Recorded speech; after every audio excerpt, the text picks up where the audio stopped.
Les EDC, je crois qu'il faut d'abord bien voir, ce n'est ni un syndicat, ni un Rotary. Je n'ai rien contre les syndicats, je n'ai rien contre les Rotary, mais là c'est tout à fait autre chose. Et c'est un mouvement de discernement.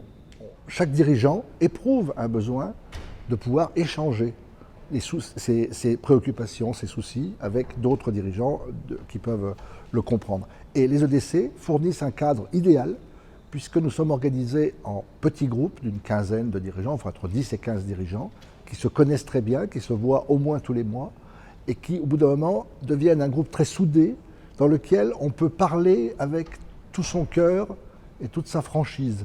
Et c'est cette parole, cet échange, cette réaction sans risque d'être jugé, sans risque de conséquences par ailleurs, qui permet à chacun de progresser dans son propre discernement. Nous poussons plus loin l'œcuménisme.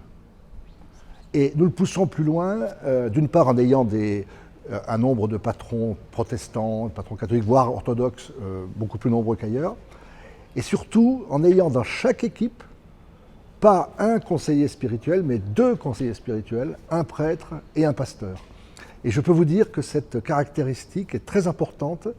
Elle est fortement appréciée par les églises concernées, que ce soit l'église catholique ou les églises protestantes, et elle nous permet d'être, je dirais même, à la fois des rassembleurs, ça nous permet de faire émerger de nouvelles idées, mais on est même un peu des traceurs de sillons pour ces églises, pour leur donner des façons de faire progresser l'œcuménisme.